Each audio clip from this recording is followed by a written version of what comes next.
Well, these youngsters definitely knew what the heat was like this morning performing. We're talking with the 100th Regiment, and there's so much opportunity, especially for students, to be involved. If they're not going to do it, they didn't do it this summer, there's a chance over the year to learn about it and be able to get paid for some of these positions next summer. Joining us, we have Fife Major Clayton. Great to have you here. We also have Drummer Jiang and Bugle Major Birkett. So great to have all of you here. For those that aren't familiar with this, what is the 100th Regiment? What is it that you do? Well, the 100th Regiment came over in 1805 till 1818. So basically we're recreating that. We're musicians. So Sheldon plays calls, bugle calls. We would play marches, which tells the soldiers basically what to do. Okay, was there a learning curve to this? I mean, in understanding you could be musicians, but to understand the history behind it? Absolutely. There definitely was.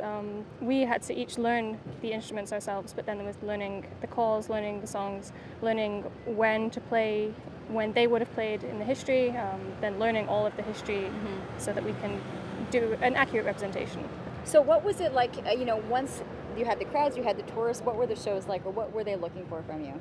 Well, mainly the shows we did, we showed calls, we showed marches, and then we basically just told when they would play, how they would play.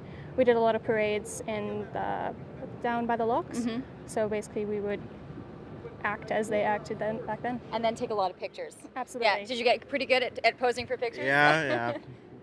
Yeah. What did you enjoy most about the experience? Just recreating the War of 1812 is pretty unique. We see a lot of modern soldiers, working downtown, stuff like that. But for us, 200 years ago this happened. It's a pretty unique experience. What was it like to have other students doing something like this and have this as your summer job? It was a fairly unique summer job. Like when I applied, I was thrilled about it. So I didn't really know what to expect at first, but it was a kind of learning curve figuring out, like, I played the trumpet before this, and the bugle's quite a bit different. The octaves a bit higher, notes are a bit harder to reach to some extent, but it was learning the calls was a bit of a challenge, but once I learned them, it was easy, it was great. Talking to the public was great. So yeah. How about the heat? I mean, there were days when it was hot. I'm looking at you guys right now. Was that a challenge?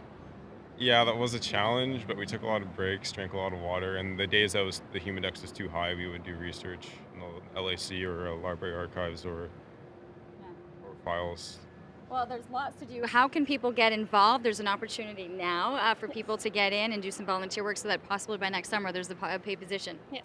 Well, they can go to the website, 100thregiment.org, I believe. They can email us from there because, there is the whole volunteer base over the winter, and then they can apply for the positions in the summer. They do have to be 12 or older to be a musician, 15 or older to be a soldier. Okay. Yeah. Got all the information. We get to hear you guys now? Perfect. All right, what are you playing? Well, it's a medley of really songs and calls if they would have done the time period. Perfect. Here we go. Thank you. Right. So Golden Slipper first.